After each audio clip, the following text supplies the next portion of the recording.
Good morning, everyone, and thanks for joining us for another member conversation with Rach. I'm here with Elyssa, and I'm not going to attempt to pronounce Elyssa's name because I know I'll stuff it up. She has EJG Creative, which is a fantastic business in the Wheatbelt that helps other businesses with their social media.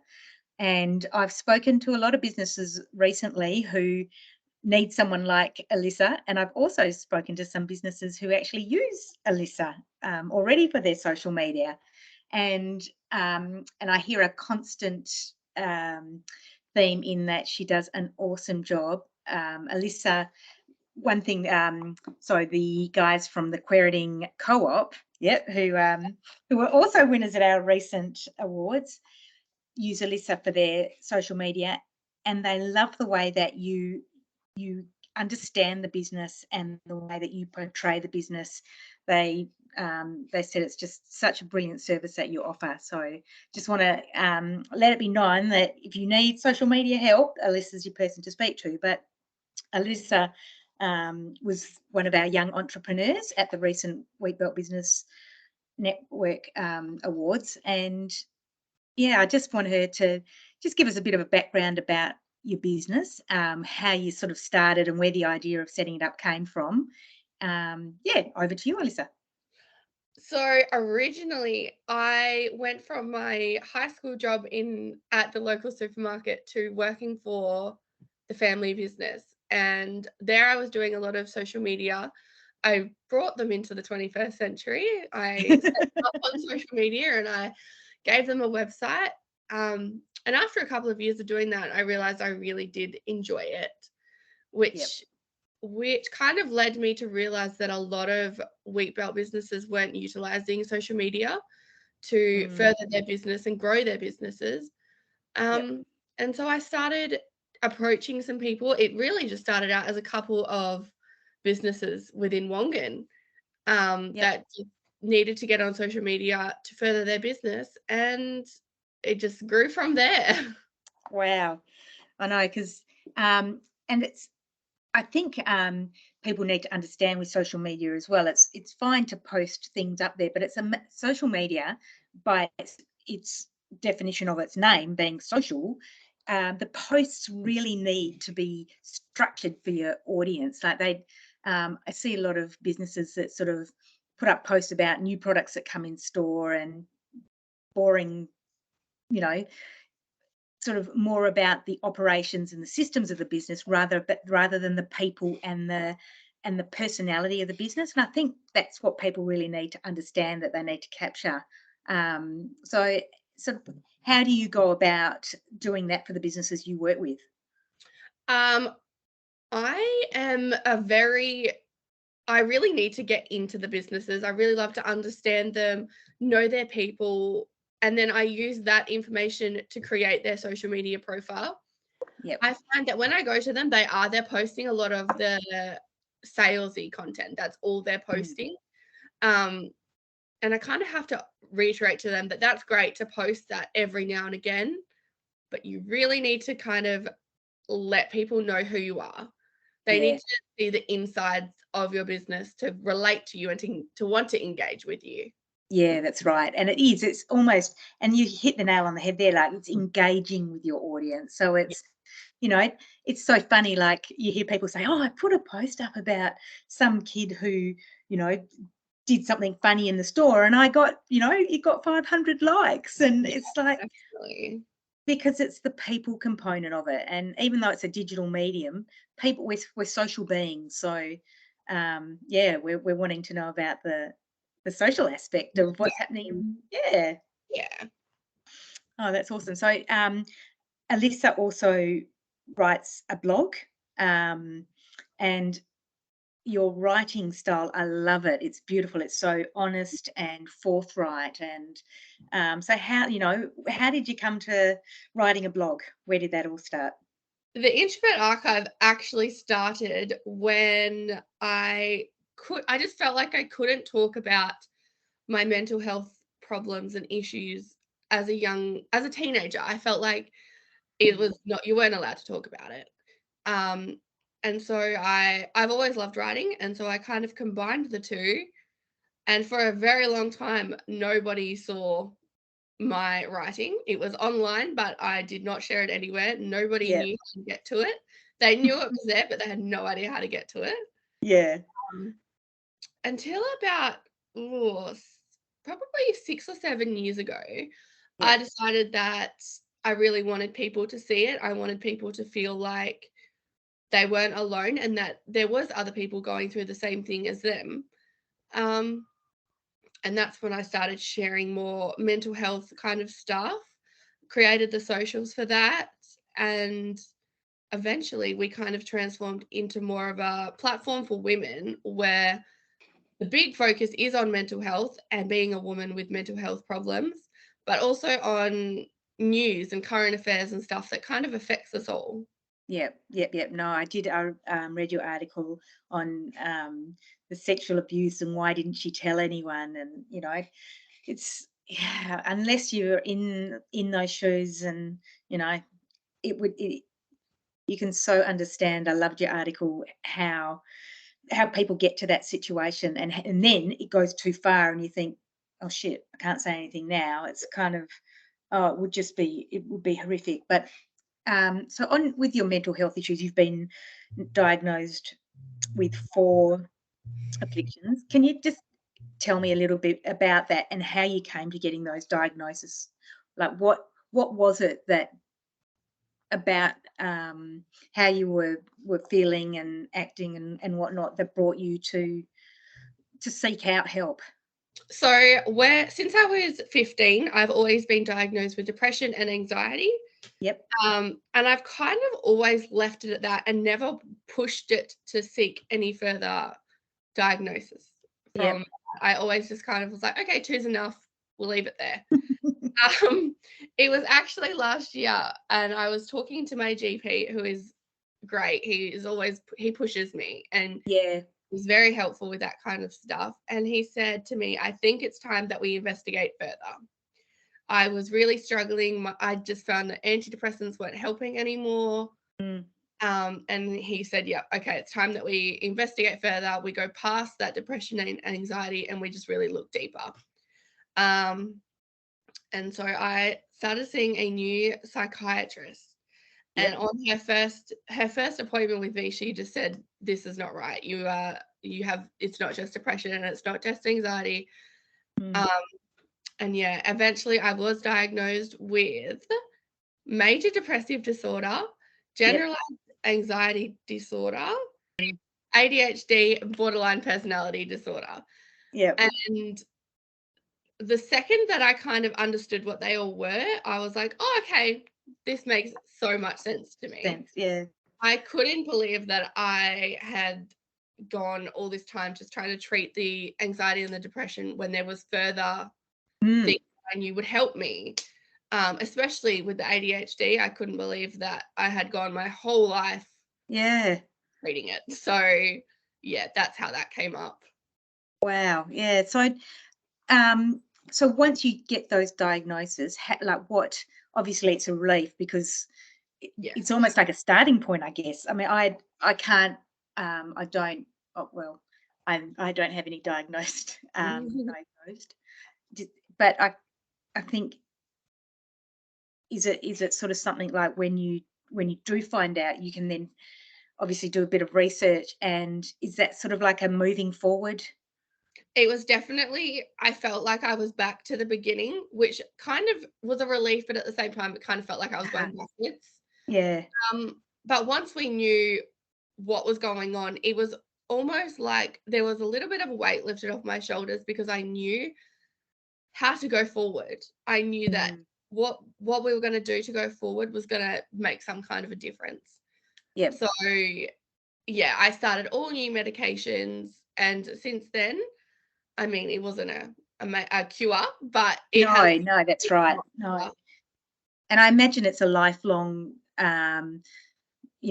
there's obviously things that you can do to help your mental health, like physically and diet Yes. related and those sorts of things. But and I imagine it's something like with medication. I do. One of the girls who works for me has a few disorders such as I think she's got bipolar, and she's constantly having to change. Yes. It's not a like I take a pill and fix it type of thing, but yeah, and she, she has her good days and her bad days, but yeah, I love it a bit. Yeah. So how does that affect your work and your, the relationships around you as well? With my work, it is a bit of a struggle. I'm actually coming out the other side of a bit of a depressive episode at the moment. Yep. And I found that during that time, it was about probably two months that I felt like I could do what I needed to do, but no Yep. more. Yep. Yep. I knew I had to do it, and I knew that it had to be done, but anything further than that, that was it. I couldn't do much more, Yep. especially with if I was still didn't have my own business and I didn't have a child, I would have Yep. spent my days in bed. I would have Wow. gotten up. Yep. Yep. Obviously, Yep. I have to get up because I have a son.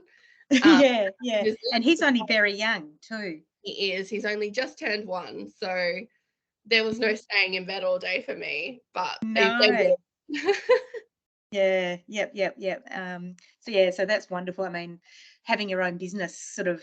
I mean, it's hard enough as it is without the added complications of, of addressing your mental health issues as well. And so, do you find do you find the blog and the talking about it therapeutic, or is I there? do.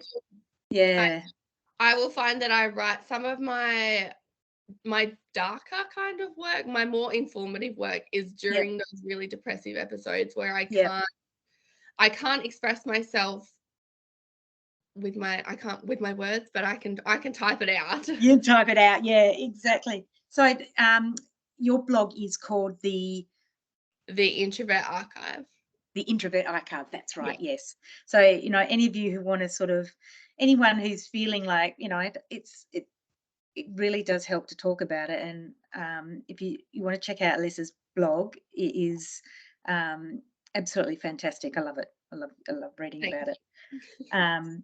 Yeah. So you know, winning an award, because your business, you are an entrepreneur. Like that the work and the services you offer businesses is especially in the digital age and with social media being such an important part, and while it's still relatively free as well, businesses really should be making the most of that. And so winning an award like that, what does that mean for you going forward? Honestly, I was very surprised to have won the award, to be honest. I actually had quite a few cruises because I wasn't expecting to have to get up on stage. And then my logo came up and I was like, oh no. I looked at my partner and I was like, Brody, that's my logo. And he was like, yeah, you have to get up, Elyssa. You have to go up. But I used it as motivation to keep going, to just put some more effort in. I know I've already put so much effort in, but yeah, it really spurred me on, and it was very motivating for me.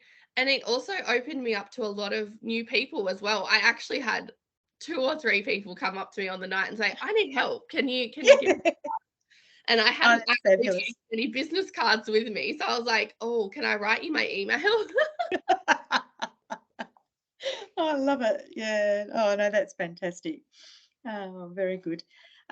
So you said earlier, you mentioned you started out in your family's agricultural business. Yeah, I was sort of reading something, a bit about that, and tell us some of the funny stories about how people broke something. I was actually thinking about this the other day because during harvest is just the best time for those kind of stories. My favorite one, I think, was when a guy accidentally he hit a cow with his broom arm on his broom spray. Oh and shit. it just like completely almost like bent it into a 90-degree, but I'm not really sure how he didn't, because he would have had to go past the cow. So I'm not sure how he didn't see that coming.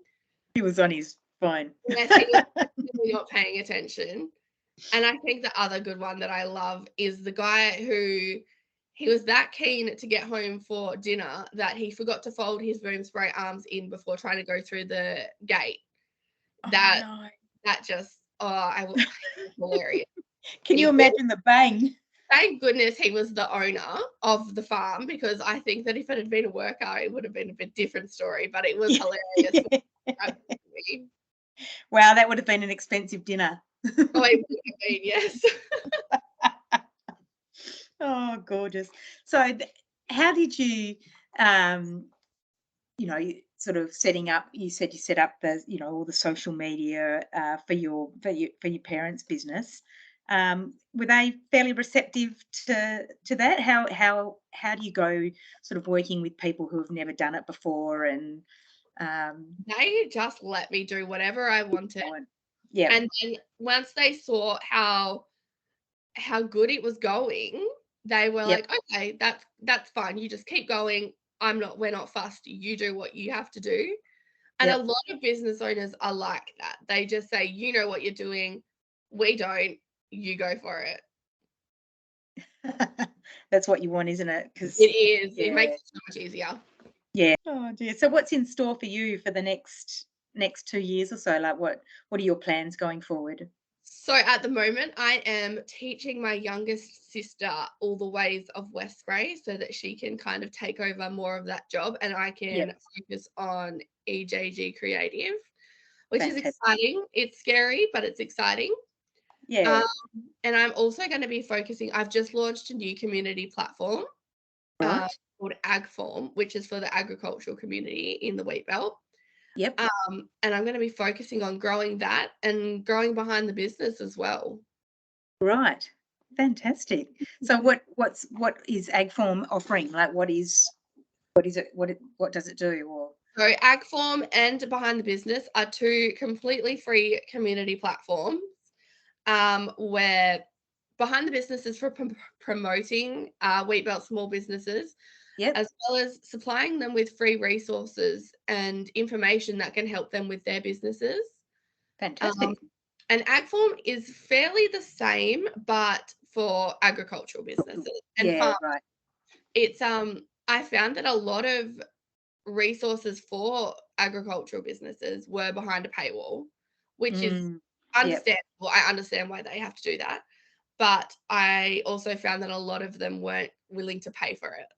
So they Yeah. weren't getting it. So AgForm is the free version where you can just, at the moment, the website is in the works, but the social Yep. media is already running. Okay. And we just post information like, I think today's was a study about haystack fires and how you can prevent them. Right. And we're also posting harvest updates from around the wheat belt. And yeah, it's just Fantastic. I want it to be a community. Yeah, brilliant. So are you finding people are engaging with each other through this website? Definitely. A lot of people have coming together, commenting, helping each other out. It's been good. Yeah. And, bringing it back to from a mental health perspective as well, it's wonderful that, because it's localized, it's wheat belt, it gives people, you don't feel so isolated and, and I hope, if people can reach out and ask for help if they need it. And Yes, definitely. you obviously love it. You're a wheat belt girl through and through. I am. I Yeah. definitely don't think I could live in the city. I can spend Yep. maybe 2 or 3 days there, and then that's my capacity. Yeah. I used to think that too. Just wait till you get old.